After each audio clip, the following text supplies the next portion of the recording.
नाम बताइए। मेरा नाम नीरज कुमार झा हुआ, पाटलिपुत्रा यूनिवर्सिटी का रिसर्च स्कॉलर हूँ। अभी आप लोग धरना पर करीब करीब एक हफ्ता से अधिक हो गया है। लगातार धरना पर क्या मांग थी? देखिए, हम लोग यहाँ पर हमारे 3 बड़े भाई जो आमरण अनशन पे बैठे हुए हैं और हम लोग उनके सपोर्ट में हर यूनिवर्सिटी के विद्यार्थी शोधार्थी सब कोई है यहाँ पर। मुख्य मांग यही था कि जो एज का जो क्राइटेरिया था जो 43 कर दिया गया, उसको हम लोग चाहते हैं कि वापस से 55 हो जाए। दूसरा बात कि रिटन एग्जाम जो लिया जा रहा है वो लेकिन उसको क्वालिफाइंग रखा जाए, लेकिन जो हमारा जो हम लोग पीएचडी कर रहे हैं उसको वेटेज हटा दिया जाए। ये कहीं से न्याय उचित नहीं, उसको फिर से वापस लाने के लिए हम लोग यहाँ धरना पर। विश्वविद्यालय सेवा आयोग का जो नियमावली है, यदि कॉलेज उसके साथ छेड़छाड़ करती है तो क्या लगता है कि ये विश्वविद्यालय सेवा आयोग के नियमों को हटाकर कैसे यूनिवर्सिटी काम करेगी? यूजीसी का नियम था प्रोफेसर बहाली के लिए, जिसको लोक भवन द्वारा छेड़छाड़ किया गया है, जिसमें उच्च शिक्षा मंत्री, आयोग के चेयरमैन सबका इन्वॉल्व है। अचानक से इनको क्या हुआ? सोचिए कि आज तक हम लोग जो पढ़ाई कर रहे हैं, सभी कोई पढ़े हैं कॉलेज में, वो उसी नियम पे बहाली हुआ, यूजीसी टेबल 3 पे। तो अचानक से चेंजिंग का नौबत क्यों आया? आपको लगता है कि इसमें सरकार विद्यार्थियों के भविष्य से खेल कर रही है? जरूर खेल कर रही है। अगर आप खेल नहीं समझिएगा तो हम लोग को पीएचडी क्यों करवाया जा रहा है? पीएचडी को कोई वेटेज ही नहीं है, तो पीएचडी एक अंतिम पढ़ाई होता है, मतलब एक शोध। हम लोग एक शोध करते हैं, उसको हम लोग फिर वाइवा होता है, हम लोग को डिग्री मिलता है और हम लोग के आगे डॉक्टर का टैग लगता है। सोचिए कि उस चीज का कोई वेटेज ही नहीं। और कोई भी आदमी अगर नॉर्मल भी जो बच्चा पीजी किए हुए है, अगर वो नेट पास है तो वो भी एंट्री कर सकता है। तो पीएचडी का महत्व तो खत्म कर दिया गया। मेरा नाम राजकुमार हुआ, रिसर्च स्कॉलर है मैथमेटिक्स का। पूरे बिहार के जनता को ये बताना चाहता हूँ कि आपके और आपके घर के बच्चे जो पीएचडी कर रहे हैं वो साधारण नहीं है। जो रिसर्च स्कॉलर है वो साधारण नहीं है, उनको 5 साल डिग्री लेने में लगता है। और प्रोफेसर जितना भी अभी बने हुए हैं वो सब पीएचडी होल्डर है। और बिहार सरकार का जो नीति है, पीजी पास करो और एक 6 महीना वाला डिग्री लेकर प्रोफेसर बन जाओ, इसमें उस शिक्षा में गिरावट आएगी। हम नहीं चाहते कि बिहार में उस शिक्षा में गिरावट आना चाहिए। इसलिए सरकार को मैं ये बताना चाहता हूँ कि न्यूनतम अर्हता पीएचडी को लागू किया जाए और एपीआई सिस्टम लागू कर दीजिए। और यदि आप प्रोफेसर की तरफ से भी हम ये बोलना चाहते हैं सम्राट चौधरी को, माननीय सम्राट चौधरी को, कि आप प्रोफेसर को राजनीति करने से रोक रहे हैं, जो कि इस जन्म में तो संभव नहीं है।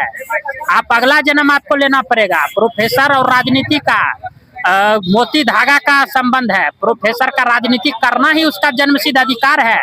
आप जो डिग्री कॉलेज और पीजी कॉलेज को अलग करना चाहते हैं, ये मनसूबा आपका नहीं होगा। और ये भी बताना चाहता हूँ कि पीएचडी को 30 अंक का जो अर्हता है यूजीसी के अनुसार, वही यूजीसी के अनुसार बिहार में भी लागू कीजिए। सब बात आप यूजीसी का मान रहे हैं और आपके नेता लोग का बाल बच्चा पीएचडी करने में सक्षम है, तो नहीं सोच रहे नहीं एगो नेट किसी तरह करवा के हम अपना बाल बच्चा को घुसा दे, तो ऐसा नहीं होगा।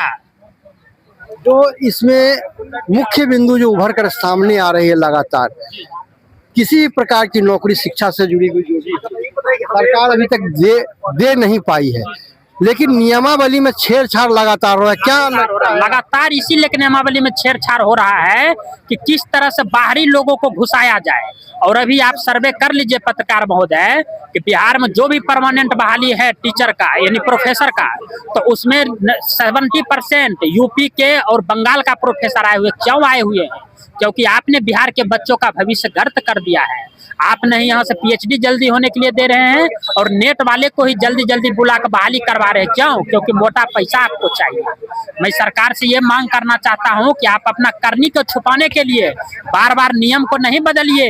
सरकार आते जाते रहता है, कहीं ऐसा नहीं हो कि जांच बैठ जाए तो आपको भी लंबा समय तक राजनीति को छोड़ना पड़ जाएगा।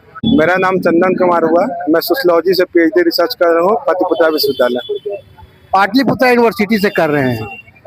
ये जो अभी मामला चल रहा है लगातार बहुत लंबे समय से, कितने लोगों को अब जो नौबत आई इसमें जो पहले से संविदा पर है वो छट जाएंगे। नए लोगों की बहाली में बोला जा रहा है कि डोमिसाइल नीति लागू नहीं है, ऐसा है क्या? हाँ, बहुत जरूरी है। डोमिसाइल नीति बहुत जरूरी है। हम बिहार वालों के प्रतिभा के अलावा कुछ नहीं है। हमें बिहार में ही रह के जॉब करना है। बिहार से बाहर कोई भी नहीं जाना चाहता है। हम अपने गृह राज्य को छोड़ के दूसरी जगह सेवा क्यों देने जाए? हमें भी बिहारी होने पर गर्व है और हम भी चाहते हैं कि हम भी बिहार में रह के नौकरी करें। पर कुछ बाहरी तत्वों द्वारा, जैसे कि जेपी यूनिवर्सिटी के विश्वविद्यालय के वीसी जो कि यूपी के हैं, वो लोग का मोनोपोली है यूपी वाले लोग को भर के जॉब देना। क्या बिहारियों में वो प्रतिभा नहीं है? ये रिसर्च की धरती थी, यहाँ पे लोगों ने रिसर्च नहीं किया है। टेबल 3A के मांग को खत्म करना। मैं शोधार्थी हूँ, मैं क्यों पीएचडी करूंगा?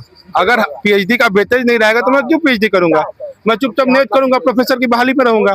अभी ही हमारे शोधार्थियों में से बहुत सारे शोधार्थियों का ये जो नया वैकेंसी आया गेस्ट फैकल्टी उसमें हुआ। अब कल एक नोटिफिकेशन आता है कि उन लोगों को पीएचडी छोड़ना पड़ेगा या तो जॉब करना पड़ेगा। ऐसा क्यों भाई?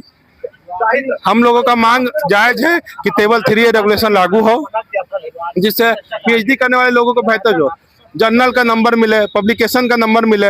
इन लोगों का मार्क्स हटा दिया गया है। कोई 10th के बेसिस पे कोई मार्क्स होता है? 10th में हम क्या पढ़े थे नहीं पढ़े थे, हम सही गाइडेंस नहीं थे। हमारे समय में 10th में 320 नंबर 400 नंबर लाने वाले लोग बहुत कम लोग होते, पर उस समय सीबीएसई वाले सीजीपीए के नंबर पे बहुत आगे निकल जाते थे, जिससे हमारा क्षति होता है। हम लोग बिहार के सरकारी बिहार स्कूल एग्जामिनेशन बोर्ड से पास किए हैं, तो हमारी उसमें नंबर घट जाती है। इसलिए हमारी मांग जायज है। हमारे भाई लोग, हमारे बड़े बड़े जो भी अतिथि शिक्षक लोग हैं, वो लोग धरना में, हम लोग उनका सहयोग करने आए हैं। जो सबसे बड़ी बात उठ करके आ रही है, जो 10वीं और 11वीं की परीक्षा को जोड़ रहा है, वो तो तुक के दृष्टि से विद्यार्थी अपने आप को तैयार कर पाता है रोजगार के लिए बैचलर के बाद, स्नातक के बाद से।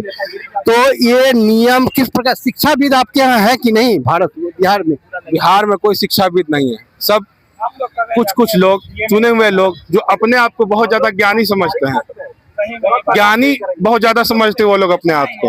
वो लोग कुछ भी नियम बना देते हैं। वो कभी विश्वविद्यालय के छात्रों के बीच में आके उनसे पूछे कि आपकी समस्या क्या है। कोई भी नियम बनाने से पहले उन बच्चों के पास जाइए जो बच्चे उसको फेस करेंगे।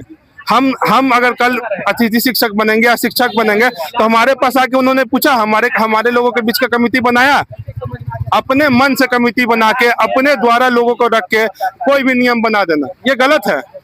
ये पूरा सरासर गलत है। जो अभी जिस प्रकार से नियम बनाए गए हैं, इसमें कई लोगों का कहना है कि बाहरी लोगों को भर दिया जाएगा। क्या आप लोग अपने धारणा में, अपने मांग में रखना चाहते हैं कि डोमिसाइल अधिवास पर जो प्रमाण पत्र बनता है, या जो स्थानीय लोग हैं उनको प्राथमिकता दी? हाँ, जरूर दिया जाए। क्यों नहीं स्थानीय लोगों को दिया जाए? भाई हम यहाँ पे रहे हैं, यहाँ के लोगों को टैक्स देते हैं, यहाँ पे रहते हैं, तो हम क्यों नहीं चाहेंगे कि हम बिहार में रह के नौकरी करें? हम क्यों बाहर जाएंगे नौकरी करने? हमें डोमिसाइल नीति चाहिए। डोमिसाइल बहुत जरूरी है बिहार के लोगों के लिए, हम जैसे छात्रों के लिए। हम गरीब घर के छात्र हैं, बाहर जाके उतना खर्च वहन नहीं कर सकते हैं। यहाँ पे रह के अपना कार्य करना चाहते हैं, यहाँ के मिट्टी को सींचना चाहते हैं। बिहार में जिस प्रकार शिक्षा की स्थिति चल रही है, कई एक प्राथमिक विद्यालय अब बंद के कगार पर हैं, शिक्षक नहीं है, नियुक्तियां फिर भी नहीं है। सरकार इस प्रकार से कर रही है कि हम नई बहाली दे ही नहीं। हाँ, बहुत लग रहा है। ये कॉन्ट्रैक्टर बहाली क्या होता है? आप संविदा पे किसी लोग को रख दीजिएगा। आपके पास बहाली की कमी है, शिक्षक की कमी है, अपरमानेंट शिक्षक को निकालिए। क्या हमारे पास योग्यता की कमी है? हम लोगों के पास योग्यता की कमी है? आप आइए, वन टेबल पे बैठ के हमसे बात करके देखिए। हमारी बातें अगर खराब लगी तो आप हमें नहीं रखिएगा।